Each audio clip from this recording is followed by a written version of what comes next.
today is December 1, 2017. It's Friday. Grabe, December na, ang bilis ng araw. Finally, tapos ko na rin yung ibang gawaing bahay. Tutupiin na to.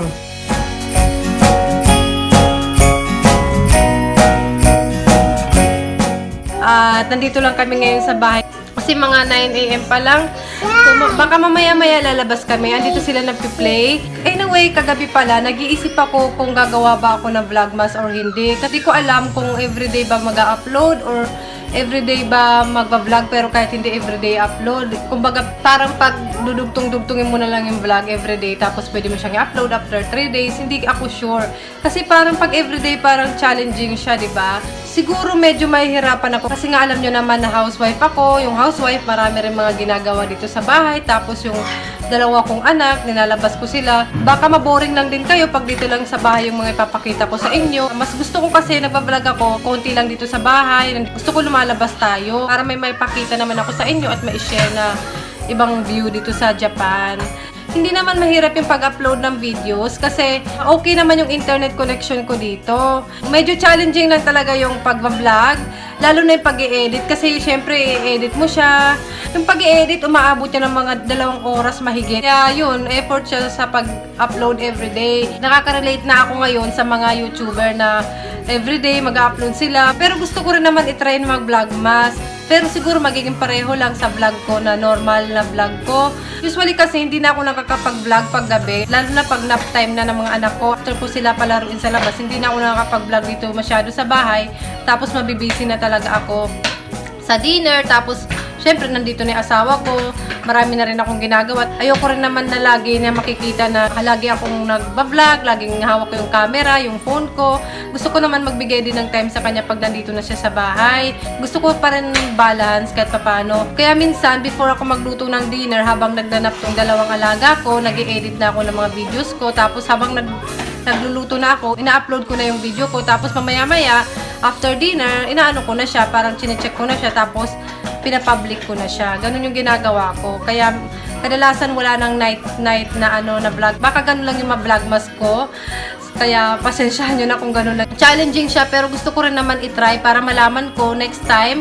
Kahit mag-fail naman tong vlogmas na to, gusto ko pa rin siyang itry, gusto ko pa rin siyang gawin para malaman ko na next time kung ano yung mga dapat gawin or paano ba talaga. Kasi first time ko na magki-Christmas dito sa YouTube na kasama ko kayo. Kung enjoy naman mag-vlogmas, kaya excited din ako na mapanood yung mga vlogmas ng mga friends ko dito sa YouTube. Kaya good luck sa atin, guys. Sana maging maganda ang month of December natin para positive lang yung ating vlogmas. Dahil nga first day of December, kaya ito naka-red ako para naman Christmas talaga. Tapos yung aking background, itong munting Christmas tree namin. Tapos nakita nyo naman naka-red ako ng Tapos ito yung aking lips, red din yan. Itong lipstick ko, nabili ko lang to sa Shimamura ata 3 or 2 months ago. Mga less than 200 pesos or 400 yen lang to. Karamihan na nakikita ko na Japanese brand na lipstick. Ano siya, may pagka-shiny. Shiny ba yung tawag doon? Gusto ko yung matte. Hindi naman ganun na matte, pero gusto ko yung matte na type ng lipstick. Kaya nang makita ko sa Shimamura yung lipstick na to, nagustuhan ko siya. Hindi siya kilalang brand, hindi ko alam. Ito siya, guys. Nabili ko to sa Shimamura. RK by Kiss. Nabura na ngayon nandito. 600 din yung nakalagay na price sa kanya. Sale ata na nabili ko to. Siguro mga 300 yen, ganon. Basta naalala ko sale ko to nabili, kaya binili ko siya kasi na kasi matte nga siya, halata naman siyang matte. Tapos nakalagay kasi dito matte. So, yan yung kanyang shade. Red mangrove ba yung tawag dyan. Design in USA, made in China siya. Nakita ko sa inyo malapitan. So, okay naman siya, pigmented siya, kaya nagustuhan ko siya. Hindi ko siya laging ginagamit, pero nakita ko to kanina. Sabi ko, mag-red ako ng sweater pag mag-vlog na ako ngayon nga. Para magkakulay sila ng sweater ko, ng suot ko ngayon. Pag i-open mo siya, ganito lang talaga siya. Hindi siya naipapasok na sa loob. O kahit anong ikot ko, hindi siya naipapasok sa loob. So, ganyan talaga siya, nakalabas lang siya. Tapos, i-close ko lang siya. Hindi siya naipapasok sa loob yung product niya o yung lipstick niya. Makapunta kayo ng Shimamura, tapos gusto na naman ng mura sa Shimamura, gusto na naman yun. Try nyo na rin to. Ano naman siya, okay naman siya. Nagsa-search nga ako sa YouTube yung mga makeup look para sa Christmas. Karamihan na na-search ko, naka-red lipstick talaga sila. Naisip ko nga, paano kaya kung may attendan ako na party? Siyempre, di ba party, mag-makeup ka, tapos ayaw kong gumastos kasi pag pumunta pa ako ng salon, syempre gagastos, di ba? Paano kaya? Hindi naman ako marunong mag-makeup. Naisip ko nga, mag-try ako mag-makeup. Meron naman ako dyan pang makeup, pero yung mga ano lang, hindi naman mga mahal. Ang mascara lang, kilay lang, lipstick, may blush on naman ako dyan. Yun lang yung mga ano ko, hindi naman yung mga pang-pack na pack.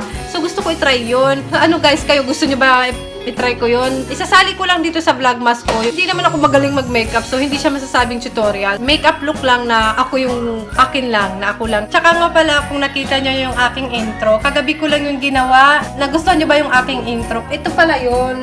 Itsurang ko lang siya, tapos in-edit ko yung iba doon na gumagalaw-galaw. Para naman Christmas na Christmas tong vlogmas ko, kaya ginawan ko siya ng intro.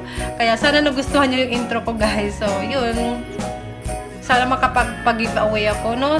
Dito sa vlogmas na to. Kaso hindi ko pa talaga afford yung pag-giveaway kasi alam nyo naman, wala naman akong work. Pero someday, mangyayari din yun yung giveaway na yan. Gusto ko sana Pasko kung mangyari man yun para naman Christmas gift ko sa inyo. So, ayun guys, good luck sa atin sa vlogmas na to. Gusto ko sana yung vlogmas ko na to is may pagka-Christmas pa rin siya. So, pag-iisipan ko kung ano yung mga gagawin ko sa vlogmas na to. Enjoy natin ang December. Palamig na ng palamig dito sa Japan. And advance Merry Christmas sa inyo. Have a nice day and see you later. Hello guys, munti ko na kayo makalimutan. Lalabas na kami ngayon, nakabihis na kami. Pupunta muna kami dito sa mall na malapit sa amin. Papakita ko sa inyo ulit yung Christmas decoration nila doon, yung Christmas tree nila doon sa mall. Tapos after nun, pupunta na kami ng park. Tapos uwi na kami dito sa bahay. So, yun. Tara, let's go!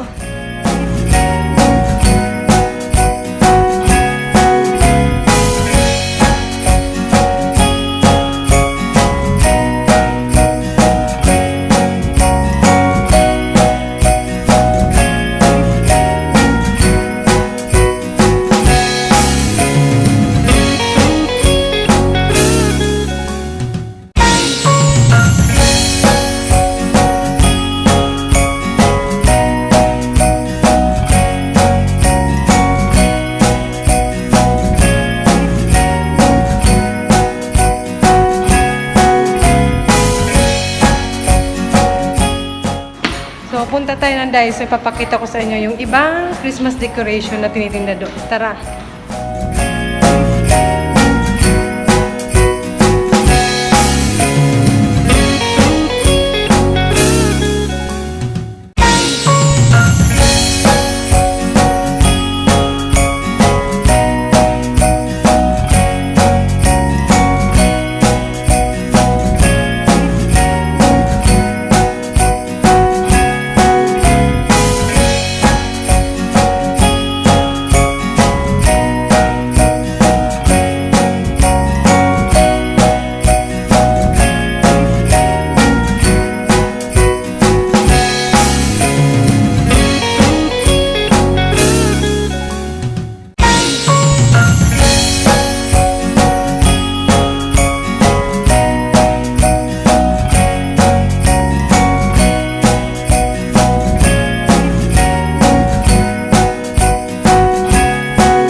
Hello! Nandito na kami sa bahay. 12:30 na. Doon sa Daiso, sa 100 yen siya. Pula sana kami bibilhin. Titingin lang kami ng mga Christmas decoration. Tapos ipapakita ko sana sa inyo.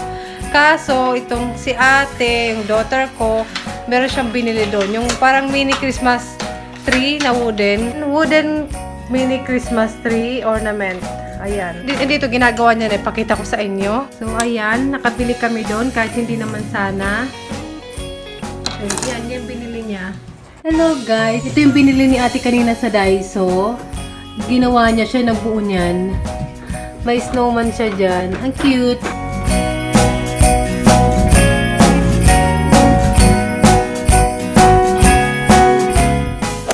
Hello! 12:30 na. Natapos lang namin mag-lunch. Kung nag-ayos-ayos or nagtupi-tupi na mga dapat tupiin pa.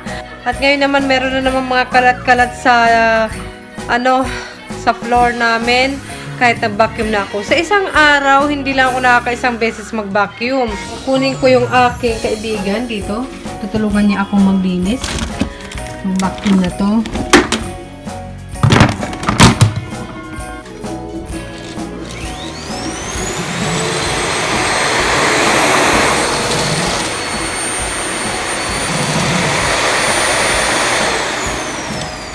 Yung daughter ko, pag nagbabacuum ako, natatakot yun. Usually, nandito siya sa upuan, sa dining table namin sa upuan. Diyan siya nagtatago.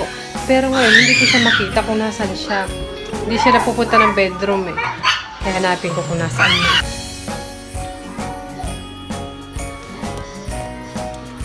Oy, nandiyan ka pala. Ano yan? Nakahanap ka na naman ng candy ko. Kaya pala nagtatago ka, no? Kasi may candy ka. Bawal kasi sila guys, lalo na sa asawa ko, strict yung asawa ko, lalo na sa mga candy. Ako lang nagbibigay niyan sa kanila. Ayan, nagtago siya kasi may candy pa na siya. Nakakita niya siguro sa bag ko yan. Nahanap niya sa bag ko. Go, come on. Load na ako ng mga vlogs. After ng mga gawain habang nagpapahinga. Load ako ng vlog si Mama Ying. Hello, Cassie. Alas 2 na. May upload din si Sis Jayan. Kaya nanonood ako. Bagong upload niya. Hello, sis. Habang nanonood ako, guys, ng vlog ni Sis Jayan. Cheers tayo, guys. Kape tayo. Hello! Time check. It's 5 p.m. To, gising na si Bunso. Dito ko na i-close yung vlog. Sana na-enjoy nyo, hindi kayo na-boring. Yun lang ho, yun lang kasi yung ano ko. Yun lang yung maiba-vlog ko kasi mamaya-maya mabibisi na rin ako. Gusto ko rin kasi upload na tong vlog na to para mapanood nyo kasi day 1, diba? Guys, sorry pero magbablog ako pero hindi siguro everyday na mag-upload ako para naman hindi boring kasi parang paulit-ulit lang yung gagawin ko. Hindi ko kayo masyado na ipasyal today pero bukas baka maipasyal ko kayo kasi yung daughter ko may swimming lesson siya. Yung papa niya yung magdadala sa kanya dun sa swimming school. So kami lang na naman ni Bunso bukas. So baka mamasyal tayo bukas, sama ko kayo. Gusto ko rin kasi makapamasyal sa may mga Christmas tree, Christmas decoration. Maraming salamat sa panonood. Sana na-enjoy nyo. Excited na rin ako panoorin yung vlogmas ng mga friends ko dito sa YouTube. At share naman kayo kung anong ginawa nyo ngayong December 1. Hindi pa kayo nakasubscribe, please subscribe, like this video, and click the bell button down below para ma-notified ka every time na mag-upload ako ng video. Thank you for watching and bye!